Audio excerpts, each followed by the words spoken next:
a la gente de Europa, Asia, África, Oceanía, a toda América en este día tan especial.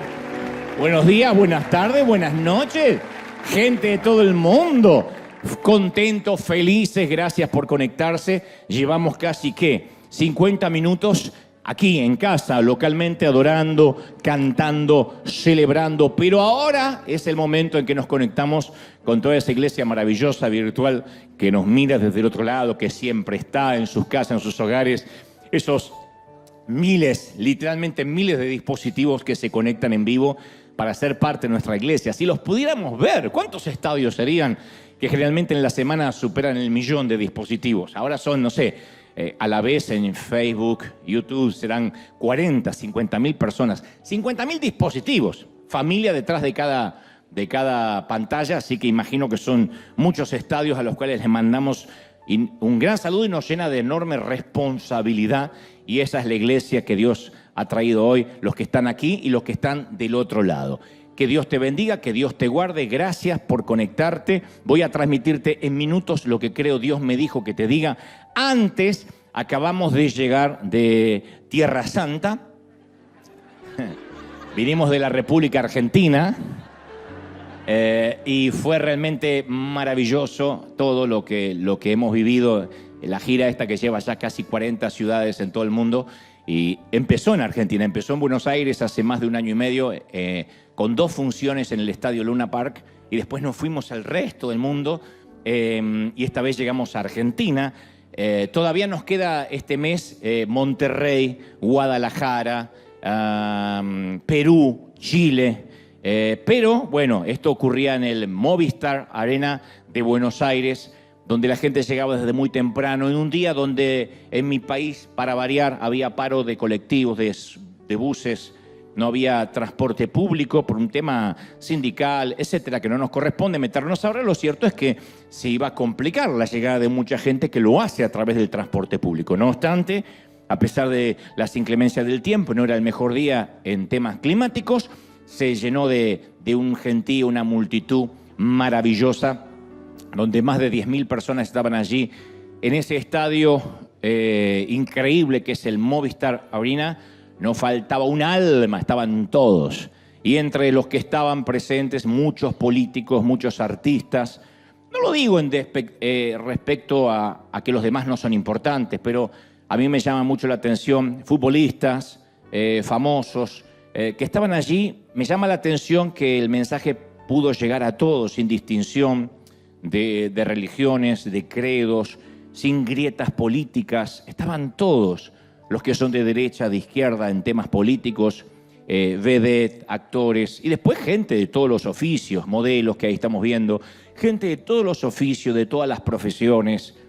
Creo, me atrevo a pensar, de todos los estratos sociales que estaban allí expectantes, escuchando un mensaje que duró 2 horas 20, 2 horas 20, no hay música, no hay nada más que la retórica, la conferencia en sí misma, donde yo, como suelo contar cada fin de semana, juego a qué haríamos si fuéramos presidente por un día de cualquier país, en este caso mi nación. Y entonces vamos pasando por distintas etapas de la vida. Diría que todos los ciudadanos recuerden los orígenes para luego valorar el tiempo, deshacerse de las cosas, enfrentar con estoicismo la vejez, para finalmente la inminente muerte. Y de eso hablamos. Al final es un embudo donde termina dirigiendo toda la gente a Jesucristo, a tener un encuentro con Dios. Pero es maravilloso porque se ríen durante casi 2 horas, se llora también durante las 2 horas. Es una mezcla de emociones y es fascinante ver cómo los corazones se van abriendo, las barreras se van bajando. Tuve muchas reuniones en Argentina con políticos, con empresarios, sindicalistas, con artistas, y todos decían lo mismo. Tenían muchos prejuicios.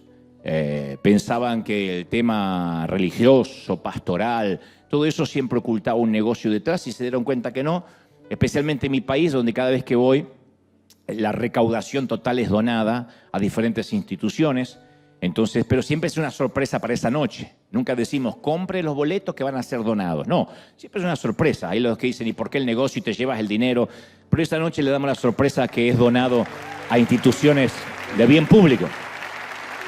Y entonces le agradezco mucho a estas dos fundaciones. Toda la recaudación de esa noche completa fue donada a dos instituciones. El Colegio Madre Teresa, que saca niños de la pobreza con más de 1000 alumnos, de Argentina lo conocen, en Virreyes, y después la Casa de la Cultura de la Calle, que ayuda a gente adicta, a muchachos y muchachas adictas a estupefacientes, a las drogas, a salir de ese flagelo. Julián Weich es el padrino el que está ahí en el micrófono en la imagen, el padrino de la escuela Madre Teresa, el hogar Madre Teresa, y el que está al otro lado es Gastón Pauls, el actor que también interpretó, entre otras cosas, a Luis Palau en la película, y que además ambos son dos grandes actores, dos conductores de televisión, pero además el caso de Gastón es el fundador de la Casa de la Cultura de la Calle. Y ambos recibieron esa donación de todo lo que se recaudó en Buenos Aires, por si alguien pensaba que necesariamente yo tenía o necesitaba ir a buscar dinero a mi país. No, todo lo contrario, sino era dejar un aporte y poder ayudar de este modo, especialmente a los que critican siempre diciendo, pero ¿por qué? ¿Por qué cobran? Y al donar todos los gastos del equipo nuestro, el hospedaje, los aviones, obviamente corren por cuenta de uno, o sea, uno no puede sacar nada. Entonces, es una inversión, pero no lo hago para tirar en cara, porque ahora viene la otra crítica, que no sepa tomar mano izquierda lo que a la derecha, pero el tema es que la gente se entere de que hay tierras que elegimos de manera intencional sembrar. Y bueno, y como una imagen vale más que 1000 palabras, aquí un pequeño vídeo, creo que dura 1 minuto, de lo que ocurría en Argentina. Tras esto, acuérdense, nos vamos a Monterrey, a Guadalajara, a Perú y a Chile, también al Movistar de Chile, a Bolivia y después Paraguay, que es lo que nos queda antes de partir para España. Esto ocurría entonces en Argentina. Ahí va.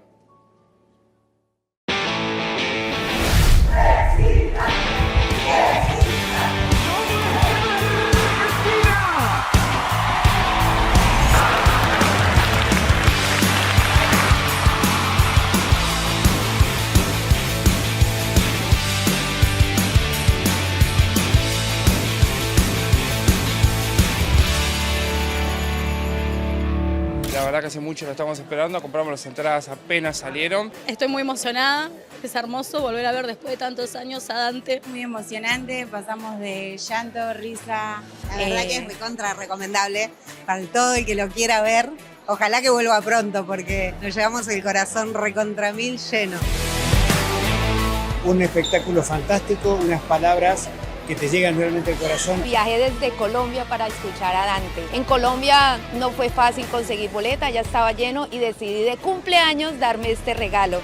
Tremenda la palabra que compartió, fue genial. Fuimos muy bendecidos y la gente la verdad que está muy feliz y se va llena en su corazón. Así que gracias Dante, gracias amigos. ¡Valió la pena! Valió la pena, valió la pena. Gracias por estar acá, gracias por realmente permitirme estar y disfrutar todo esto con ustedes. Superó nuestras expectativas. Momento tras momento lo más espectacular que vimos.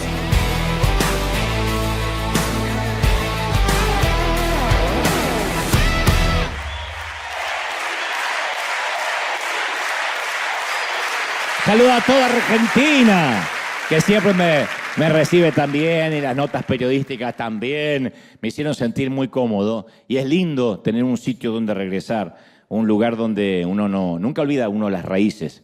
De hecho, en la conferencia digo, uno puede olvidarse a dónde está.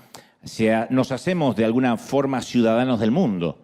Los que viajamos mucho, a veces me toca a mí, va a sonar glamoroso lo que digo, pero no tiene nada de glamour, tiene mucho de estrés. Levantarte una mañana y no saber en qué país uno está, si uno cambia de hotel continuamente. Me ha tocado tener 4 o 5 fechas juntas y decirme a la mañana dónde estaba el baño. Menos mal que no voy a orinar al balcón porque siempre trato de despertarme bien. Pero uno no sabe ni en qué hotel, ni en qué país, ni en qué ciudad. Y a veces cuando estoy en uno de esos sitios me ponen un cartel o me anuncian para que no me equivoque, para no salir en Guadalajara y decir ¡Buenas noches, Monterrey!, para no meter esas patas. Entonces me dice, acuérdate que estamos acá, estamos en este sitio. Pero cuando uno se hace así ciudadano del mundo, desaparecen, se hacen grises las fronteras. Y cuando uno vuelve a su país, uno se acuerda de sus raíces, de aquí yo soy, de este barrio, de este sitio, y entonces eso siempre es maravilloso, especialmente en una Argentina que amo tanto, como le pasa a cada uno con su México, su Salvador, su Colombia, su Honduras, Dominicana, de donde sea que Dios te haya traído. Amamos nuestro país. Gracias, mis queridos compatriotas, por haberme recibido tan lindo. Un abrazo fuerte y nos vamos a ver pronto. Gracias por haber estado ahí. Fue maravilloso. Muy bien. ¿Estamos listos? Digan conmigo, estoy listo. Entre algunas de las particularidades que tenemos aquí en River Arena es la enorme cantidad de hombres que aquí se congregan, que no es algo regular. Durante muchos años, la iglesia en general, en su mayoría, siempre estuvo conformado por mayoría de mujeres. Razones que vaya uno a saber por qué. Pasa en el catolicismo, pasa dentro de la iglesia protestante, donde generalmente suele haber más varones es en la iglesia judía o en la sinagoga, pero en las iglesias cristianas siempre la mayoría fue mujeres. Pero la singularidad de nuestro caso es que tenemos una gran existencia de ambos sexos. Yo me diría casi mitad y mitad, 50-50, de caballeros, damas y caballeros. No he hecho una investigación exhaustiva acerca de las razones de este fenómeno local, pero supongo que así lo dispuso el Señor. Y el mensaje de hoy, aunque pareciera que fuera dirigido exclusivamente a hombres, afecta profundamente a las mujeres y me atrevo a decir a la familia en general. Cuando uno le habla a las mujeres, por carácter transitivo, por inherencia, afecta a sus hijos, sí o sí.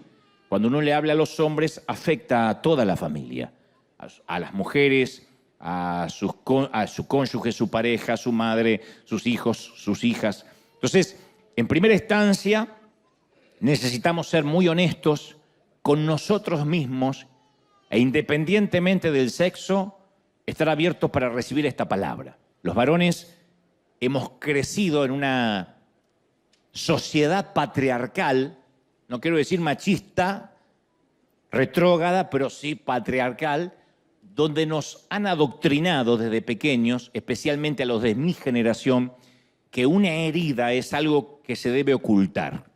Alguno de aquí, como yo, habrá escuchado alguna vez de su padre, los hombres no lloran. Aguántesela. Puesto que mostrar una herida, siendo varón, es una inmensa fuente de vergüenza. Cuando hablo de heridas, hablo de todo tipo de herida física, una rodilla raspada, o un corazón quebrado, o un alma rota o amputada. Y por esa razón es que a veces los varones no queremos admitir que hay cosas que tenemos que sanar, que debemos sanar, y permitir que Dios intervenga.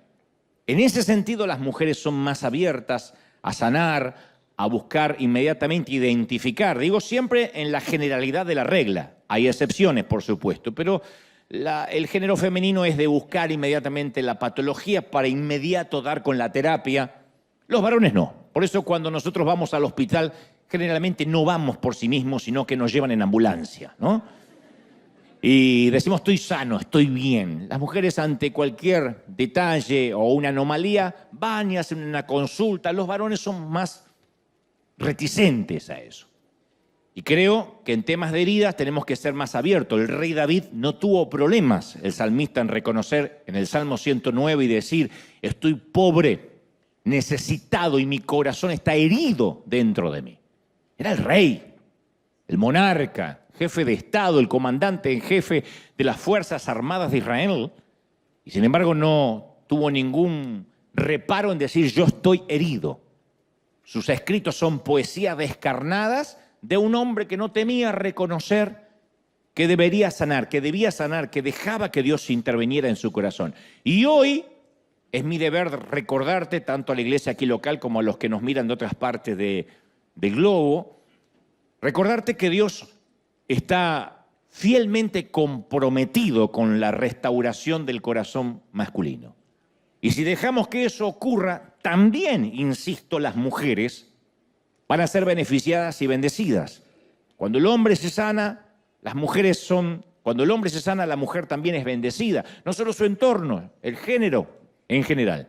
Porque una herida que se ignora, como solemos hacer los varones, una herida que se tapa, que se disimula o se subestima, es una herida que no se puede curar.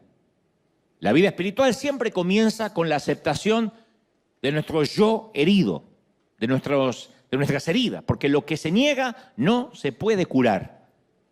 ¿Se acuerdan la frase, no hay peor ciego del que no quiere ver? Bueno, aquel que dice, yo no necesito nada, yo estoy bien, no se lo puede curar, porque hasta que no reconozca que hay una patología, no habrá una terapia y por consecuencia no habrá una sanidad. Dicho y aclarado esto, a continuación paso a transmitirte lo que creo Dios me dijo que te diga y que ha puesto en mi corazón. Existe cierto tipo de amnesia moderna, un olvido generalizado, respecto a una de las cualidades más importantes de Dios y que casi ya no se mencionan. Una de las cualidades más importantes de Dios en el Antiguo y en el Nuevo Testamento, en el Antiguo Pacto y en el Nuevo, es que Dios es un Dios guerrero. Éxodo 15:3 dice, Dios es un guerrero, su nombre es el Señor. Dios es un guerrero, un hombre de guerra, un ser de guerra. Isaías 42:13 dice, el Señor marchará como guerrero, como hombre de guerra despertará su celo, con gritos y alaridos se lanzará en combate y triunfará sobre sus enemigos. Parece la descripción de un personaje de Mel Gibson o de Sylvester Stallone, pero está hablando de Dios. Él se despierta con un grito de guerra y pelea. Jeremías 20:11 dice, pero el Señor está conmigo como un guerrero poderoso. Por eso los que me persiguen caerán, no podrán prevalecer, fracasarán y quedarán avergonzados. ¿No es maravilloso, sí o no? Porque Él está como un poderoso guerrero. No se describe como un viejito senil, no se describe como un abuelito que sienta en sus rodillas a los nietos, sino como un poderoso guerrero. Salmos 24:7 dice, eleven puertas sus dinteles, levántense en puertas antiguas. Está diciendo, esta puerta es demasiado chiquita para quien va a entrar. Elévense, eleven los dinteles, porque va a entrar el Rey de Gloria. En Roma, cuando vamos a Roma hay una particularidad, que todas las puertas, aún de los coliseos que sobreviven, de las ruinas del antiguo mundo, son puertas pequeñitas, muy chiquitas. Literalmente cualquier occidental que va allí se tiene que agachar para entrar por la puerta, y esto se debe a que los romanos tenían baja estatura, y entonces para que no sentirse inferiores, para que su estima no fuera dañada, las puertas eran chiquititas, para que ellos no se sintieran tan mal, porque si entraban por puertas grandes y la puerta le quedaba así como le queda a nuestro Gutiérrez, se sentía un liliputense. De allí viene, eleven las puertas, que quien va a venir no necesita que le hagan puertas a medida.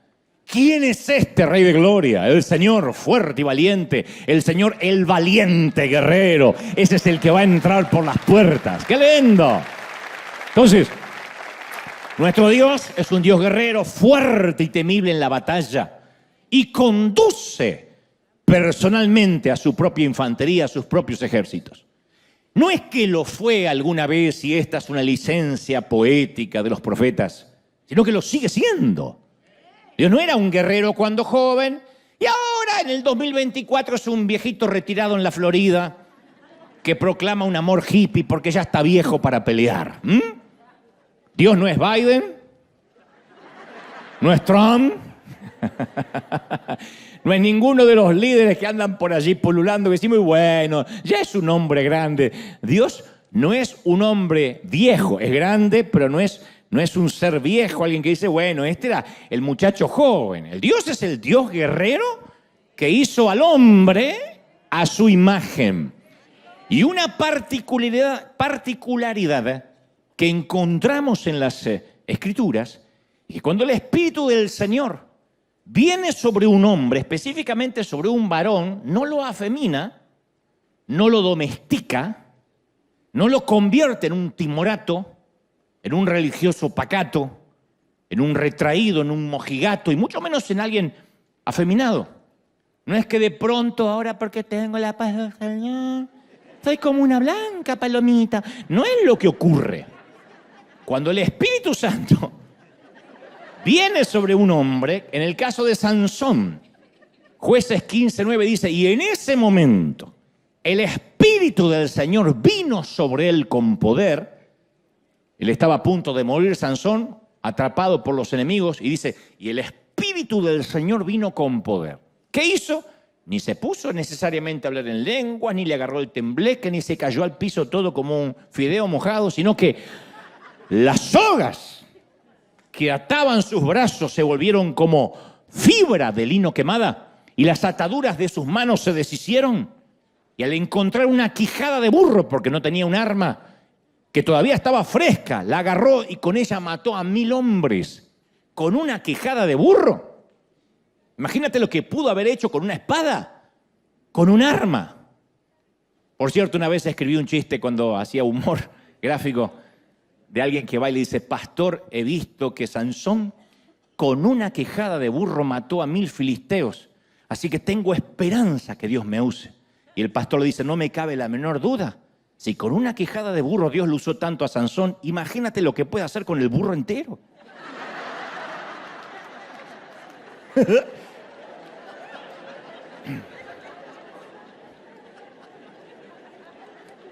Ahora, esto de que Sansón rompe las cuerdas, se cuentan en todas las escuelas dominicales. Nuestros niños escuchan esa historia entre la de David y Goliat y la del Arca de Noé.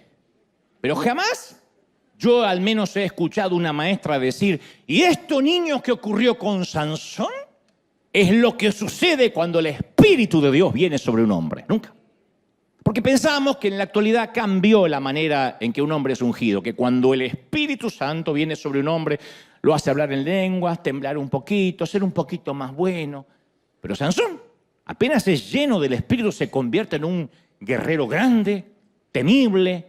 Cuando el Espíritu de Dios cae sobre él, son como las pinacas a Popeye para los memoriosos. O cuando Hulk o David Banner se transforma en el increíble Hulk, de repente un superpoder lo toma, lo posee y se transforma en ese guerrero imbatible. Antes de eso, cuando uno ve la vida de Sansón, el tipo es poco más que un imbécil. Hace boberías, es un tipo que no tiene carácter, pero cuando el Espíritu Santo viene sobre él, su último gran acto de guerra es heroico. Y no sucedió solo con Sansón. Jueces 3:10 relata, el Espíritu del Señor vino sobre Otoniel y salió a la guerra. Salió a la guerra como resultado de la llenura del Espíritu. Jueces 6:34 dice, entonces Gedeón, poseído. A mí me encanta esa palabra, porque parece que la posesión solo le pertenece al enemigo. Decimos, esa mujer está poseída, mi suegra está poseída. Pobre diablo, ¿qué tiene que ver con la suegra? Ya había venido poseída de antes. Pero siempre nosotros, posesión tiene que ver con lo demoníaco. Pero en la palabra se usa mucho la palabra poseído. Gedeón poseído por el Espíritu del Señor. Salió a la guerra. Poseído por Dios. Hemos visto, al menos en películas, lo que ocurre cuando alguien es poseído por un demonio. ¿Qué será ser poseído por el Señor, por el Espíritu de Dios? Bueno, la Biblia da una pista. Salió a la guerra. No se quedó en trance meditando en el Tíbet. Salió a la guerra. Jueces 11:29. Entonces Jefté, poseído por el Espíritu del Señor, salió a la guerra. Exactamente lo mismo. Cambia el hombre, el mismo espíritu. Y Samuel 16:13 dice lo que le pasó a David poco antes, minutos antes de matar a Goliat. Dice, entonces el Espíritu del Señor vino con poder sobre David. Es una valentía intrínseca al Espíritu Santo, inherente a una llenura. Entonces nuestra imagen de Jesús es como que se ha ido deteriorando a través de la cultura, a través de lo que nos vendieron en el cine, las figuras que hemos visto en alguna imagen. Y muy pocos relacionamos a Jesús con un guerrero.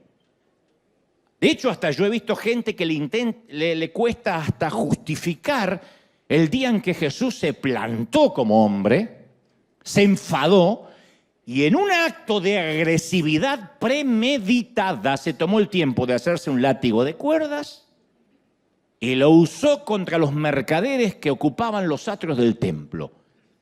Se nos va el detalle de que se detuvo a hacer un látigo Yo no le tenía tanto miedo a mi papá, porque mi papá explotaba de golpe, de 0 a 100. Y de repente yo... Y uno escapaba y como la mayoría de los varones a los 5 minutos se había olvidado que lo había enfadado. Pero mamá era fría, calculadora. Y ella empezaba así y decía, ¿qué estás haciendo? Arreglando la chancla. Y con una frialdad que he visto solo en Putin...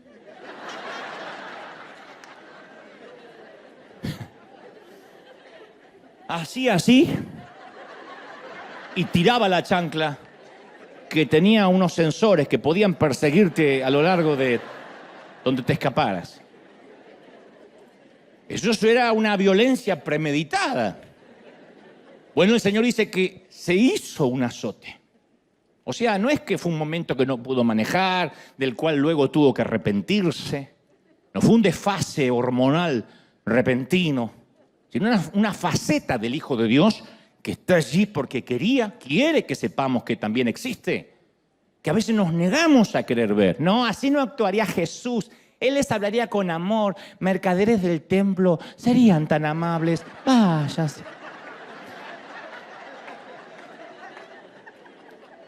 Uno no espera ese tipo de conducta, esta de echar a los mercaderes con un azote de cuerda de un cordero manso y humilde, pero malinterpretamos lo que es manso y humilde. Nuestro Dios es guerrero porque hay ciertas cosas en la vida por las que tenemos que pelear, por las que hay que luchar. No queda otra. Así heredamos el carácter del padre. Un papá que es músico, el hijo es músico, por lo general porque se cría en un entorno con pianos, con guitarra. El papá que es poeta, por lo general al hijo le encanta leer. El entorno es lo que hace que los hijos nos terminemos pareciendo, además de la genética. Y si somos hijos de Dios y adoptados por Él a través de Jesucristo, heredamos el ser guerreros, el pelear, el luchar, el plantarnos. No en ser loquitos, sino plantarnos en las convicciones. ¿Sí? Recién ahí es cuando logramos entender el corazón de Dios, o lo empezamos a entender un poquito más. Debemos pelear por la institución de la familia que se va degradando día a día en pos de la modernidad. Debemos pelear por nuestros niños, sean los nuestros o no. Pelear. En una entrevista que tuve ahora en Argentina, alguien me decía, hay que darle a los niños la capacidad de elección. Y yo decía, hay que darle al ser humano la capacidad de elección, que por supuesto es un libre albedrío que nos regaló Dios, pero no en la minoría de edad, cuando todavía son nuestra responsabilidad, cuando todavía los niños no saben qué quieren, cómo quieren. Nuestros niños pueden atragantarse de dulces antes de la hora de la cena, si no hay una regla. No podemos decir, bueno, yo a mi niño le dejo libre comer lo que sea, quiero crear un ser libre. No, hay que educarlo, se llama educación. Y cuando uno le dice que elijan, por ejemplo, su sexo, cuando tienen 7, 8 años, le decimos niñe, porque para nosotros la genitalidad, en términos de la posmodernidad, no significa nada. Estamos no educándolos, sino adoctrinándolos, empujándolos a que elijan algo que no están capacitados para elegir. Entonces uno tiene que pelear por esos derechos que, independientemente de que estén en la Biblia, son morales, son nuestros, son éticos, ¿sí o no? Tenemos que pelear por nuestros amigos, por las amistades, pelear por nuestras amistades, independientemente que el amigo termine cometiendo un error. Yo digo siempre que tengo pocos amigos, pero soy muy buenos amigos de mis amigos. Y los voy a visitar a la cárcel y no pregunto por qué están ahí. No los cuestiono. A veces me dicen, no puedo creer que seas amigo de fulanito. Yo soy amigo de mis amigos, independientemente de lo que después haga con su vida, comparta o no. Yo no puedo buscar amigos perfectos. ¿Por qué? Porque tampoco puedo ofrecer perfección. Me da gracia cuando la gente dice, yo estoy buscando una iglesia perfecta. ¿Y qué vas a ofrecerle a la iglesia perfecta? Lo más posible es que se eche a perder apenas llegues. Entonces, ténganme paciencia que hoy estoy medio cansado y no tengo filtro. ¿Ves? Los médicos luchan por la vida de sus pacientes. Los maestros luchan por los corazones y el futuro de sus educandos, de sus estudiantes. Entonces pensemos que cualquier cosa buena, verdadera o hermosa que valga la pena en esta vida, vamos a darnos cuenta que no se puede proteger esa cosa o eso si no peleamos y luchamos por eso. No se protegen las cosas buenas solas. Y vivimos en una época derrotista, de hombres muy frágiles, esto no es una novedad. Lo bueno es que no te está predicando una mujer, sino un congénere, y lo reconozco. Deseamos adelgazar comiendo comida chatarra, automóviles y casas nuevas sin pensar en la deuda. Hay empleados que cuando se les pide una hora, una milla extra, se quiebran y ya se quejan de la presión patronal. Hay muchos hombres con baja estima y poca tolerancia a la crítica, al rechazo, a la frustración. Hay toda una generación, estamos ante una generación como no se vio jamás, de un ánimo inestable. Pasa inclusive entre ministros. A mí me sorprende la cantidad de ministros que abandonan sus púlpitos porque necesitan un sabático por el extremo estrés o porque se deprimieron. Yo digo, ¿qué queda para la gente? ¿Qué queda para los que navegan en ese barco? ¿Se puede deprimir un hombre de Dios? Por supuesto, eso no respeta la estatura espiritual de nadie. Lo que digo es, no podemos ser tan abiertos a decir, hoy me siento mal, hoy me levanté autopercibiéndome triste. No podemos. Los líderes estamos hechos de eso, de a pesar de la tristeza o de los problemas, continuar con la asignación.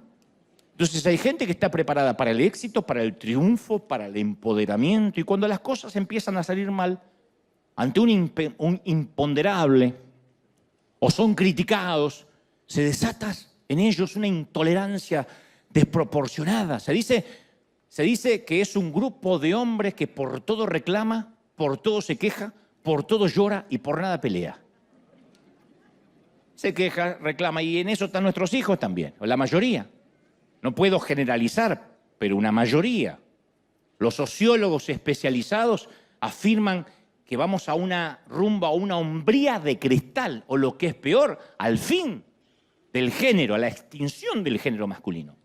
A una hombría de cristal, donde se deprimen porque un profesor le levantó un poquito la voz, donde quieren denunciar al primero que les habla un poquito alterado. O sea, no se les puede hablar ni siquiera en un tono más alto de lo normal porque inmediatamente se sienten agredidos. Entonces, la autoridad familiar, la autoridad institucional les genera rechazo, frustración, no les gusta recibir órdenes. Necesitan reconocimiento constante, tienen poca tolerancia al rechazo. Y si uno sale a vivir la vida con poca tolerancia al rechazo, estamos fregados. Porque la vida nos van a rechazar en muchos sitios, en muchos ámbitos, en muchas cosas de la vida.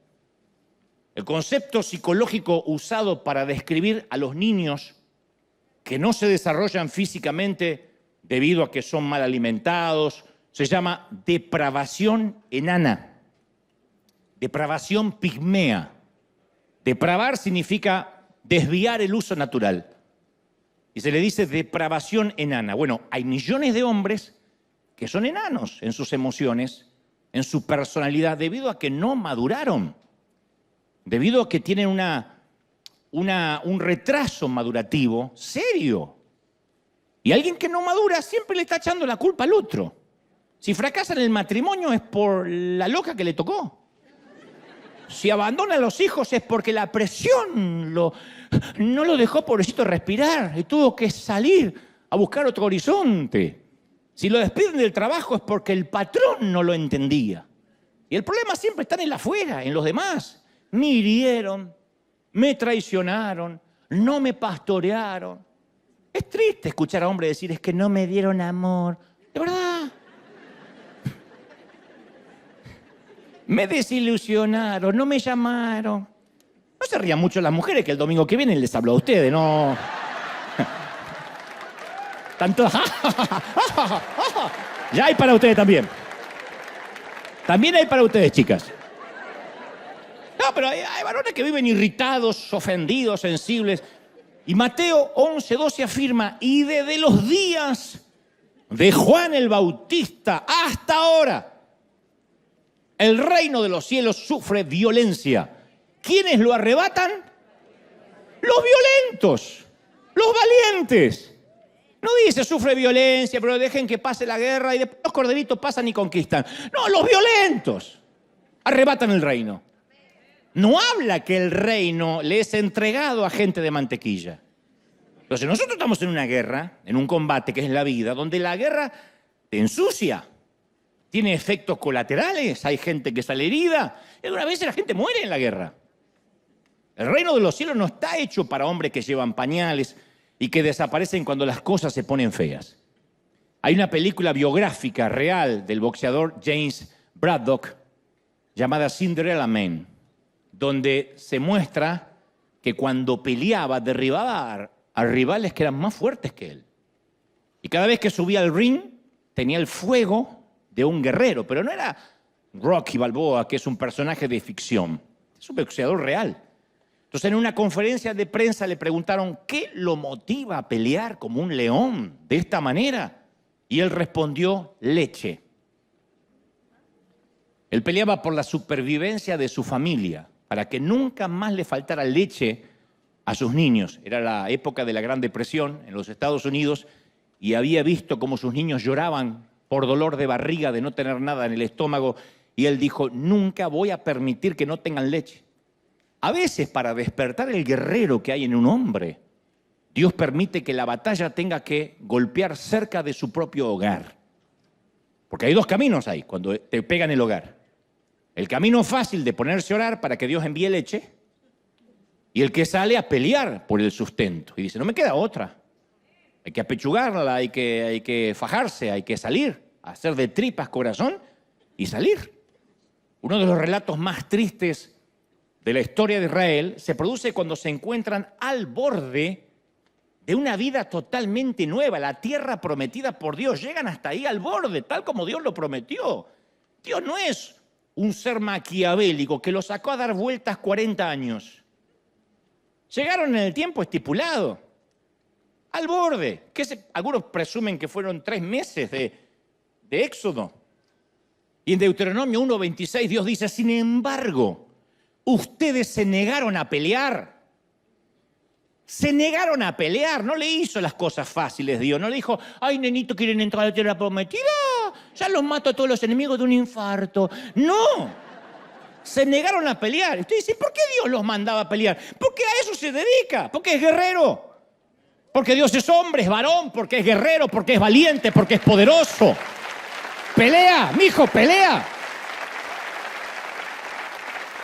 Se negaron a pelear y se rebelaron contra la orden de su Dios. Y se pusieron a murmurar en sus carpas como viejas chusmas. Esto está agregado por mí. Lo de viejas digo porque chusma hay de todas las edades.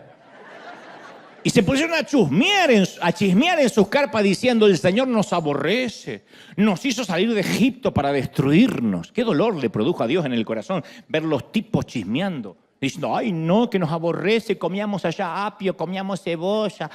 Y yo les dije, no se asusten, no tengan miedo. El Señor, su Dios, marcha al frente por ustedes, pero no creyeron ni pelearon.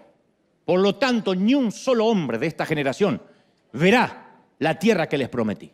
Entonces la decisión de no pelear los hizo vagar 40 años por el desierto, con el único fin de que toda esa gente muriera en el desierto y no pisara por incrédulo lo que Dios le había prometido.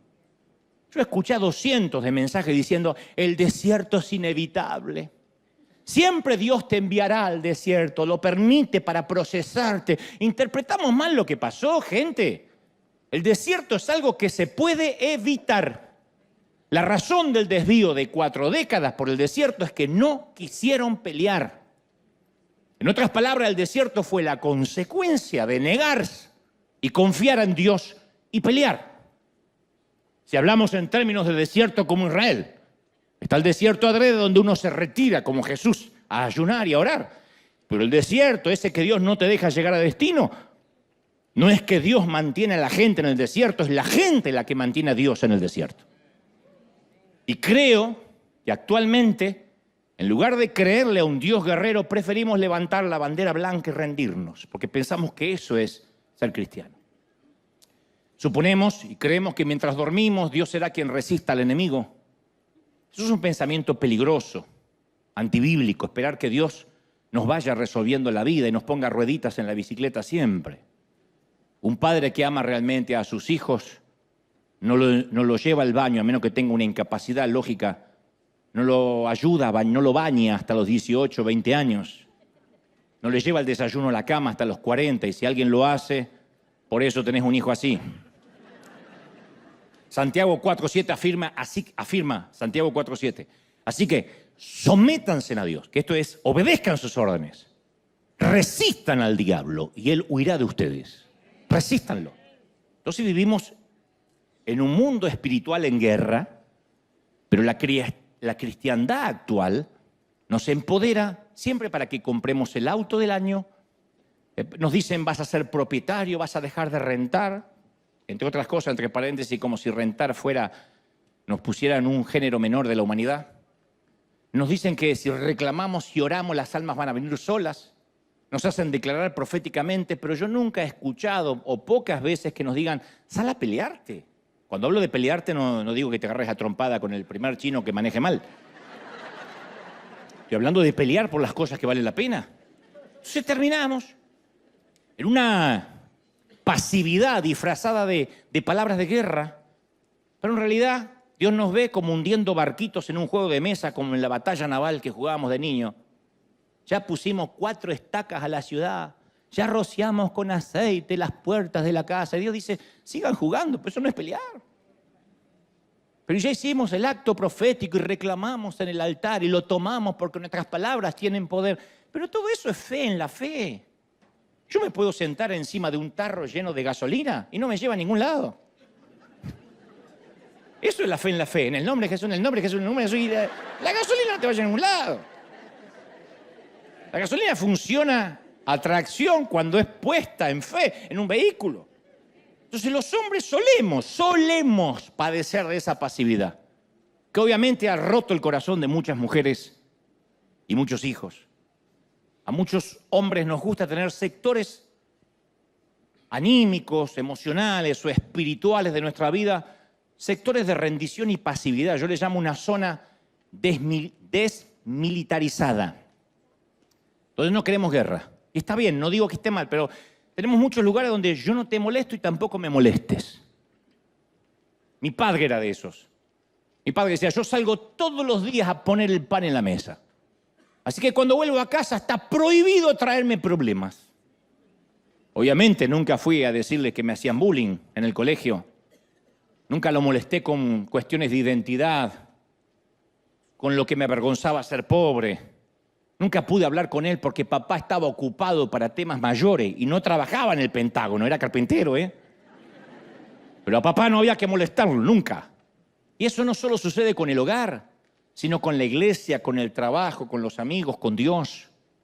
A mí me entristece pensar en todas las cosas en las que mi padre se rindió a lo largo de los años y esperaba que mágicamente las cosas se arreglaran solas. Él decía, ya esto se va a arreglar. Pero Dios da por sentado que el hombre tiene que actuar, tiene que intervenir, tiene que ser intencional. ¿Por qué? Insisto, porque nos creó a su imagen, a su semejanza. La pasividad no tiene lugar en el léxico, en el diccionario de la genuina masculinidad. El peor insulto para un hombre es ser pasivo. Y cuando hablo de masculinidad, no me refiero a la genitalidad que nos hace machos. Porque genitales también tienen los perros y eso no los hace hombres. Podemos nacer varones, pero uno se hace verdadero hombre solo por elección. Porque la mayoría de los hombres, a los hombres nos gusta la acción, pero a veces no para vivirla, sino para verla. Un hombre ve un accidente en la ruta y para, a ver, uy, le gusta ver la acción. Ponemos en la tele un programa de comida sana mientras la acompañamos con una pizza de pepperoni. Es verdad, Hay que empezar a comer sano. Vemos 22 jugadores corriendo detrás de una pelota, mientras que nosotros, con una cerveza en la mano y devorando chips y papas fritas, le gritamos hacia dónde tienen que patear. ¡Para el otro lado! ¡Para el otro lado! Los pobres corren como desgraciados.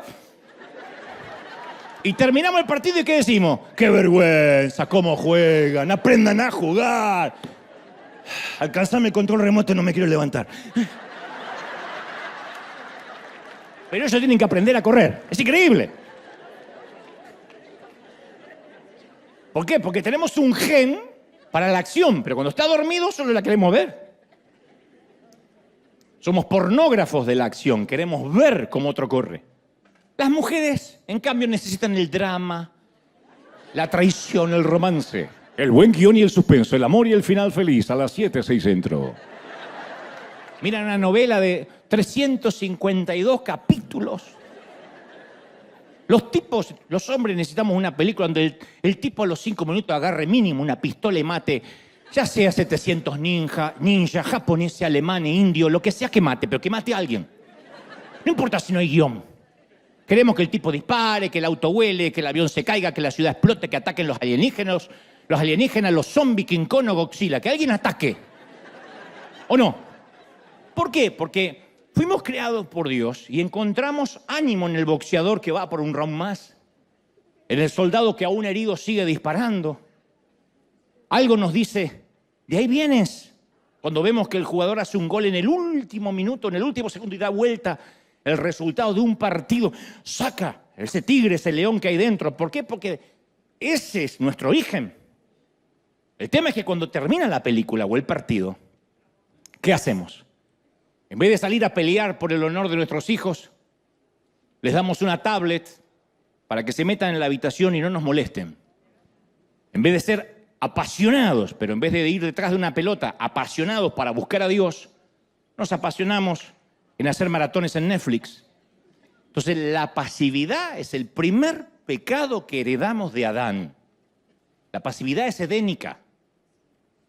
Estoy convencido que el primer pecado del ser humano no fue comerse la fruta, fue la pasividad. ¿Qué hacía Adán? Porque siempre decimos, y esta Eva, ¿viste? ¿Por qué no se puso a hacer una pupusa en vez de andar comiendo fruta? Que costaba una tortillita, se puso a comer fruta. ¿Qué hacía Adán mientras Eva tomaba la fruta prohibida? De acuerdo a Génesis 3:6, estaba ahí con ella. Porque dice, tomó la fruta y se la convidó a Adán. Si no diría, y lo anduvo buscando por todo el huerto y Adán no estaba porque estaba domando la jirafa. No, lo estaba al lado. ¿Y qué hizo Adán? No dijo nada, no hizo nada. No comentó nada, vio de qué árbol la había sacado y a partir de allí vamos a conocer a muchísimos hombres que se permiten no hacer, no decir, no incomodar. En 1 Samuel, las Escrituras nos dan una imagen desafortunada de lo que es la pasividad y sus consecuencias. El sacerdote Elí servía al Señor en el tabernáculo y era juez del pueblo de Israel. Tenía una postura religiosa, si se quiere, vicaria y una postura política. Tenía 2 hijos, Ofni y Finés, quienes también fungían, oficiaban de sacerdotes, pero que también eran unos canallas, eran unos bribones, unos granujas los tipos. Se robaban las ofrendas, con ese dinero organizaban orgías dentro del templo. Cuando su padre se entera lo que están haciendo, les dice, muchachos, ¿por qué se comportan así? Todo el pueblo me habla de vuestra mala conducta. No, hijos míos, eso no es nada bueno lo que comenta el pueblo del Señor. Eso fue lo único que les hizo. Les dio un discurso, cuídense de los comentarios, mijo. Si uno lee otra vez el episodio, te hiela la sangre porque está diciendo, por lo menos si lo van a hacer, sean discretos. Orgías en el templo y se robaban las ofrendas. Dicen, no me gusta lo que oigo de ustedes, cuídense, no es bueno que el pueblo comente. Un padre que le dice, háganlo, pero de las puertas para adentro, que no los vean. No hizo nada para detenerlos. Él era el juez del pueblo, tenía que haberle impuesto una sentencia, tenía que actuar de oficio. ¿Saben lo que es actuar de oficio? Que si tienes un amigo juez y le cuentas un delito, aunque sea tu amigo, por oficio te tiene que condenar. Lo mismo si tienes un amigo policía. y le cuentas, acabo de matar a una persona, si luego se enteran de que él supo y no actuó de oficio, aunque no tenía uniforme, va preso contigo. Eso es actuar de oficio. Él tenía que haber actuado de oficio. Y aunque era un sacerdote en el templo, no los removió de sus posiciones tampoco para al menos mantener la credibilidad en el sacerdocio. Eligió el camino fácil, la pasividad. Pensó como muchos hombres en la actualidad. Yo sé que está mal, pero lo que menos quiero ahora es tener problemas con mis hijos. Es un adolescente, ¿qué le voy a pedir? Sí, pero sabés que puede andar en malas compañías. Y sí, pero... Y bueno, es macho. Yo también era peor que él. Y aparte no quiero tener problemas con mi mujer. No. Las cosas andan más o menos bien y qué sé yo. Ya bastante problemas tengo afuera de la casa como para tener problemas. Yo quiero llegar a casa y dormir la siesta. Ese es Elí. Y en 1 Samuel 2:29, Dios le pregunta a Elí, ¿por qué honras más a tus hijos que a mí? Eso dolió. ¡Auch! ¿Por qué honras, dice Dios, más a tus hijos que a mí? Dios no nos habla acerca de un trabajo en el cual nos están pidiendo que comprometamos nuestra integridad y no hacemos nada. ¿Por qué honras más al empleo que a Dios? Y Señor, porque ¿quién va a pagar las cuentas? Yo sé que lo que hago está mal. ¿Por qué? Te estoy haciendo una pregunta directa, una respuesta más directa. ¿Por qué honras más tu trabajo que a mí? Si sabes que te obligan a mentir, por ejemplo. Él nos trae convicción acerca de una lujuria, de la cual no hacemos nada porque decidimos honrar a nuestros deseos más que a Dios. Nos trae una convicción de ser más generosos, que empecemos a dar. Pero un día nos dice, ¿por qué honras más a tu dinero que a mí? O a tus ahorros que a mí. Nos trae convicción de ser un líder espiritual en nuestro hogar, pero apenas faltamos a la iglesia o le decimos a nuestros hijos que hoy no vamos porque hoy hay un partido que no nos podemos perder. ¿Es pecado? No es pecado, pero la pregunta va a venir, ¿por qué honras más tu tiempo libre que a Dios? Entonces la pasividad siempre revela que hemos elegido algo o alguien por encima de Dios. Eso es la pasividad. No es soy un hombre pacífico. Es otra cosa. Eso es ser un hombre timorato, pusilánime. Pero aún en medio de la desobediencia de Elí, Dios envía mensajeros para advertirle a Elí de las consecuencias que se vienen. Y en 1 Samuel 3:11, Dios dice de Elí, yo le dije de la maldad de sus hijos, por tanto he condenado a su familia, porque él sabía que estaban blasfemando mi nombre. Sin embargo, no los refrenó, no hizo nada. Por lo tanto, Dios está hablando, hago este juramento en contra de su familia.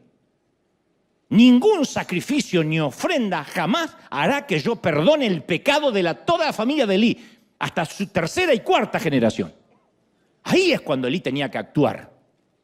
Ir a frente al Señor en arrepentimiento y pedir misericordia. Respondió como la mayoría de los hombres respondemos. Él es el Señor. Que haga lo que mejor le parezca. Que haga lo que mejor crea que está bien. Suena espiritual, ¿no? Un tipo que dice, yo dependo de la voluntad de Dios. Aleluya. Suena espiritual. Parece un tipo sumiso a la voluntad de Dios. Pero no está siendo sumiso. Está siendo pasivo. Él debió haber ido frente al Señor en arrepentimiento, suplicar por la familia. El tipo se sentó y dijo, lo que sea que Dios quiera, está bien para mí. De hecho, el tipo después muere sentado, como era de esperarse. Hay tipos que viven sentados que para recordarlo habría que arrojar sus cenizas en el sillón después que se mueran. No, Elí, lo que Dios te llama a hacer, cabezón, es a levantarte y a pelear por la familia, mi viejo. Dios quiere que te levantes y defiendas la honra de Dios en tu casa y que lo elijas por encima de tus propios hijos. Eso es lo que Dios quiere. Que dejes de hablar y tomes acción. Entonces, la pasividad busca siempre la ruta con menos resistencia, el camino más ancho, y la acción busca la ruta de la rectitud, que a veces es el camino angosto. La pasividad busca hacer trampa, la acción asume la responsabilidad. La pasividad dice, no, ya se va a arreglar. Sí, esta etapa va a pasar, son temporadas. La acción dice, esto requiere que yo mueva el trasero. Como diría Salomón. Entonces, a todos los hombres nos enseñaron cómo asistir a la iglesia. Nos enseñaron a no jurar, a no beber, a no decir palabrotas, a no ser groseros, a no fumar. Sabemos cómo ser amables y buena gente. Algunos hombres aprendieron a tocar un teclado, incluso a dirigir la alabanza, a cantar cántico nuevo, llorar y llorar. Mientras canta, yo soy tu niña, la niña de tus ojos.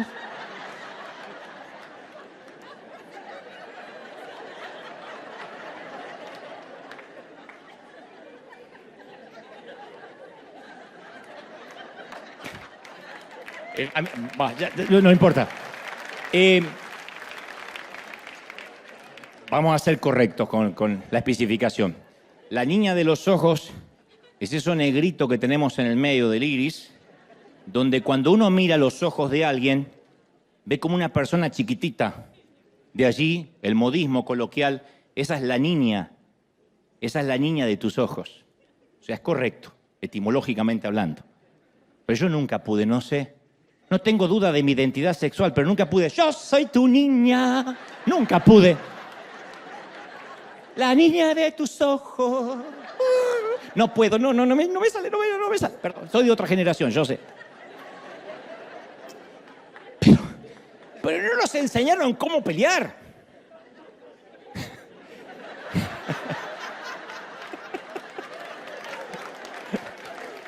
Diré esto, que lo dudes, que lo escuches en alguna otra iglesia. A veces hay que salir y patear unos cuantos traseros. A veces hay que salir y pelearse con la vida. Ningún entrenador le diría a su equipo, muchachos, salgan a la cancha y sean suaves, amables. Sean el rival más amable que Argentina jamás haya conocido. Mexicanos, respeten al argentino. ¿Quién se le da? No, que nuestro Chicharito les va a enseñar a morder el polvo, ¿o no? ¿Y por qué eso es fútbol? Un equipo que dice, no, sean suaves, no sale motivado a ganar. Y eso es lo que durante años la iglesia le ha dicho a los hombres, solo intenten ser buena gente. Y la iglesia termina teniendo un exterior masculino, pero su alma se vuelve femenina. Y cuando hablo de feminidad no estoy hablando de cobardía, hablo de un estereotipo que no debería haber en la masculinidad. Y con ello llega la extinción de lo masculino, del género. Y nuestro Dios guerrero inmediatamente desaparece del radar. Y esa desmasculinización o castración espiritual deviene de una generación debilitada, anulada, timorata. Está comprobado que la mayoría de las mujeres, ahora les toca, no se detienen en la estética, en el exterior. No digo que no sea importante, pero no es la belleza masculina lo que más les importa, porque entre otras cosas la belleza es relativa. No hay un canon de belleza, esto es lindo, esto es bello y esto no. La belleza es relativa para cada quien. Lo cierto es que la mayoría de las mujeres, siempre hay excepciones, dicen no buscamos belleza. Lo que les atrae de un hombre es su seguridad, la hombría bien entendida, diría alguien su lado más salvaje. Pero también no es menos cierto que una vez que lo atrapan, se dedican a domesticarlo.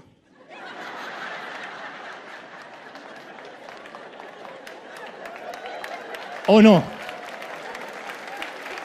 Como dijo alguien alguna vez, las mujeres se enamoran de la barba del Che Guevara para luego casarse con él y obligarlo a que se afeite.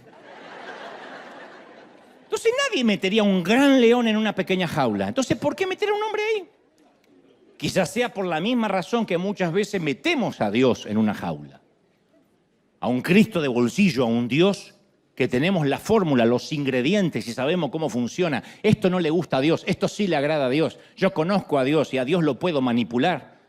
Le terminamos cortando las uñas al león de Judá. Y pensamos que Jesús se parece a John Lennon proclamando paz y amor, cantando Imagina, en vez de un guerrero que nos incita a pelear. Y muchos hombres terminan escondiéndose detrás de la hoja de la higuera, de la amabilidad, de la espiritualidad y nunca se enfrentan a una situación difícil. Pero tenemos que aprender a endurecer nuestro rostro como un pedernal. El Señor endureció su rostro, su frente, como una piedra para llevar a cabo la misión de su vida.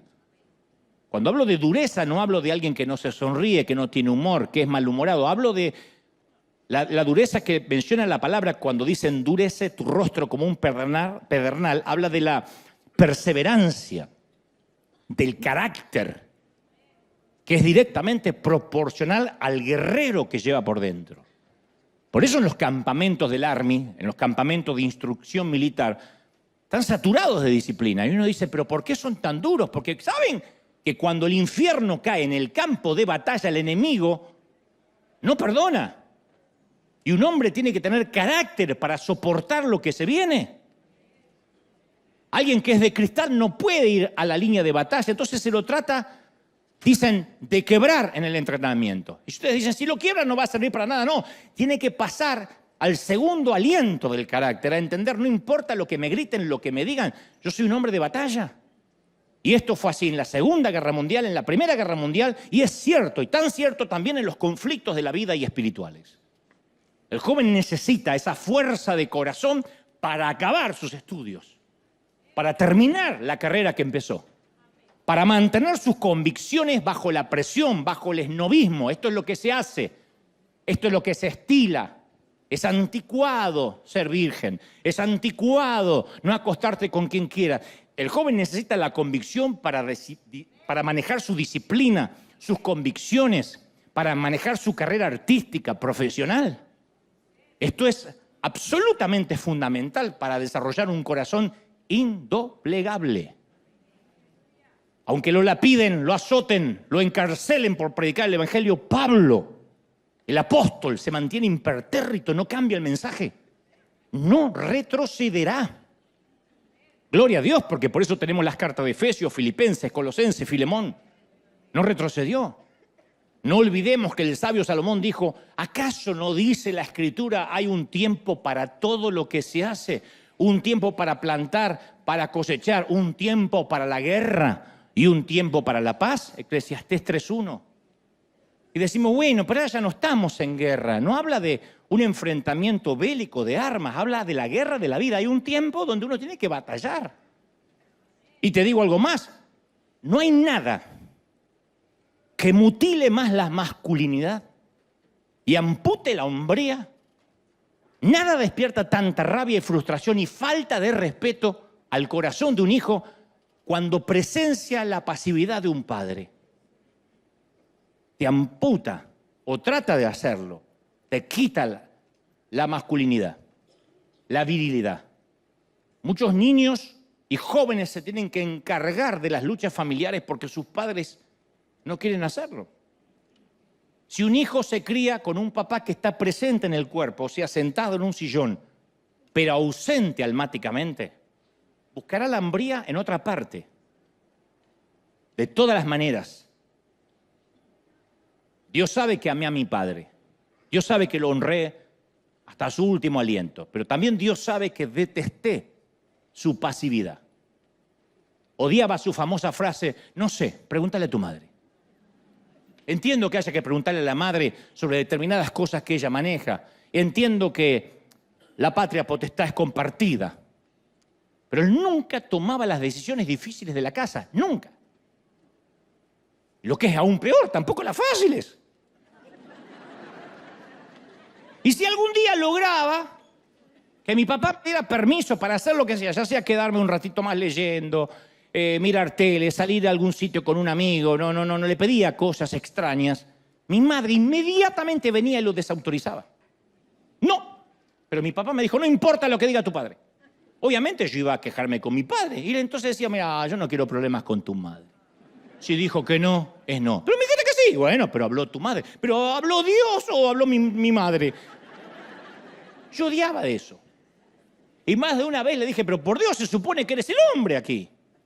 Pero él se iba a dormir la siesta. Pero ocurrió algo más que marcó mi niñez. No es que me dejó traumado.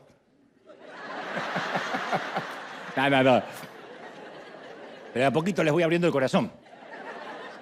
Yo apenas era un niño y un vecinito de mi edad, que siempre me molestaba en medio de una discusión, de una escaramuza, me dio un empujón y me tiró de la bicicleta contra el cordón de la vereda.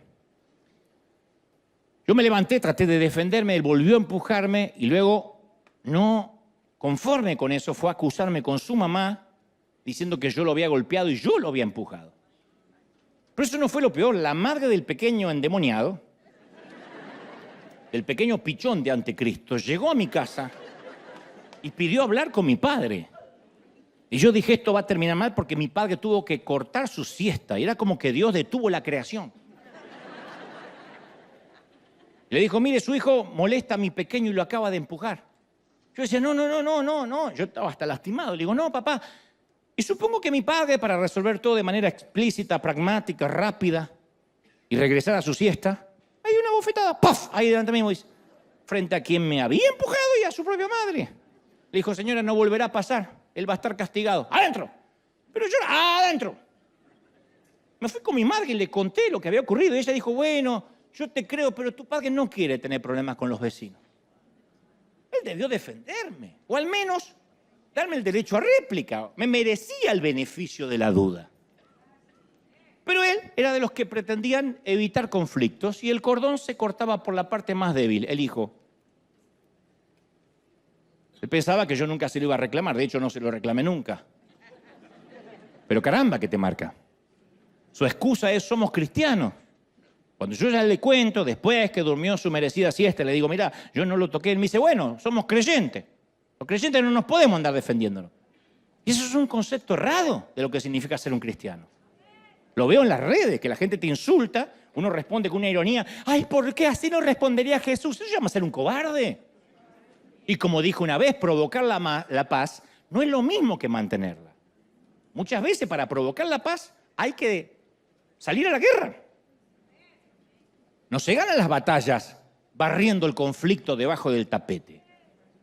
Entonces la vida nos va a presentar un millar de oportunidades para entrenar nuestro carácter como hombres. Y no hay que huir de eso, se lo debemos a las mujeres. Todo hombre le debe su cuota de hombría a su madre, a su mujer, a sus hijas, mujeres y también a sus hijos varones. Y para eso debemos tomar el camino menos transitado. Si eres de los hombres que aborrece el conflicto, métete en alguno. ¿Cuesta? Cuesta. Yo siempre aclaro que yo no predico acá lo que ya logré, sino muchas de las cosas en las cuales Dios todavía me está entrenando. No obstante, no espero recibir el diploma para tener autoridad para hablar, si no, no hablaría de nada. Entonces, cuando surge un conflicto comprometedor en el trabajo, en la casa, en la iglesia, hay que tratar de no huir, dar la cara, honrar a quienes te contrataron, a quienes alguna vez te dieron un empleo, aunque creas que nunca más vas a usar ese puente, no te confundas. Quien toca el arpa y cuida ovejas hoy podría ser tu rey mañana. Bendice al pastor que alguna vez te bendijo, no importa si ahora ese pastor termina siendo un canalla. No importa, no te corresponde, no nos corresponde juzgar el alma de nadie. ¿Te bendijo alguna vez? Hónralo por el tiempo y la temporada que te fue de bendición. A mí siempre me llamó la atención aquellos hombres que se ofenden por algo o simplemente cambian de opinión, derecho que tenemos todos. Y no tienen lo que deberían tener, que es hablar de frente, cerrar una etapa. Pastor, he decidido congregarme en otro sitio. Yo hablo con muchos pastores que dicen, me desapareció un líder de la noche a la mañana, 20 años al lado mío. ¿Y cómo? Desapareció. Y pasa con los patrones. Señor, he decidido buscar otro empleo. A la cara. Es un momentito de, como decía una abuela mía, es un momentito de vergüenza y una vida de paz. He decidido que me voy a mudar a otro estado, a otro país. No honrar después de un año, después de 2 años, bueno, las cosas no me están saliendo tan bien y voy a ver si ahora me parece que tendría que honrar. Es el momento que uno como hombre tiene que honrar. Porque no es de hombre hablar de espaldas. Luego querer arreglar todo con un llamadito o diciendo, ay, está todo bien. Hay que arreglar, hay que enfrentar. ¿Por qué? Porque así nos creó Dios. Tomar el camino honroso. Se llama el camino de la hombría. Hombría, caballerosidad, códigos, cuestión de honor. Y antes de culminar quiero compartirte 2 axiomas dos principios, dos joyas de la corona que he aprendido a lo largo de la vida. Y lo que me da crédito y la autoridad de contarte lo que ya tengo más pasado que futuro. ¿Viste qué lindo para decir tu viejo? Tengo más pasado que futuro. Estoy más cerca de la tumba que de la cuna, más cerca del sepulcro que del útero. No digo me estoy por morir, pero viendo mi vida, tengo más pasado que futuro. Y el primer consejo es que peleemos nuestras batallas como hombres no significa que estemos obligados a pelearlas a todas. Tenemos que elegir cuáles batallas son las que vale la pena pelear. Hay muchas cosas que dejé de hacer porque me di cuenta que esas batallas era para demostrar que yo era humilde, que era buena persona. He aceptado invitaciones para que no piensen que me había vuelto orgulloso. ¿Vendrías a mi iglesia chiquitita o ahora que estás en Gringolandia perdiste la humildad? Y yo, para que el tipo pensara que era humilde, iba. Y no ganaba nada. Siempre había algo que lo ofendía.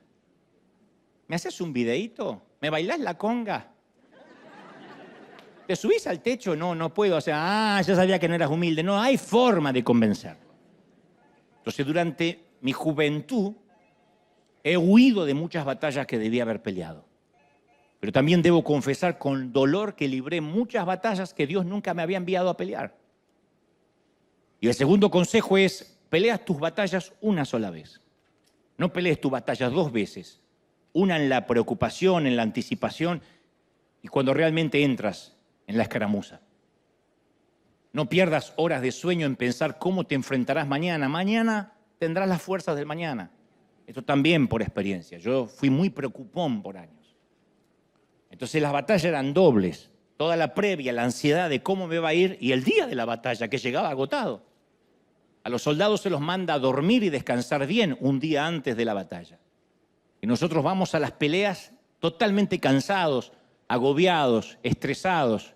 Y el Señor dice, basta el día con su afán, el mañana tendrá sus propios líos.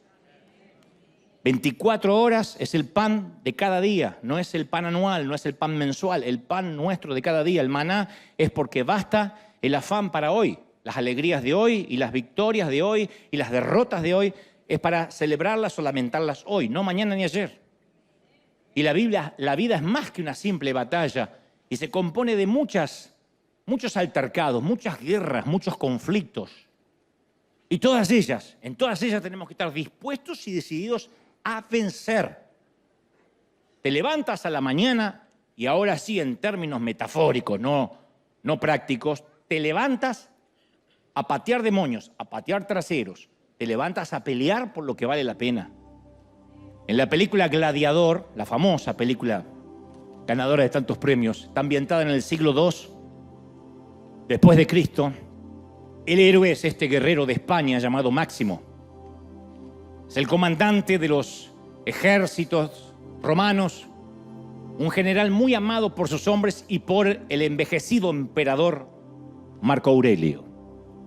Y el hijo de Marco Aurelio, mezquino, ambicioso, el hijo del emperador, Cómodo, que hace honor a su nombre, Cómodo, se entera del plan de su padre de poner a Máximo en su lugar.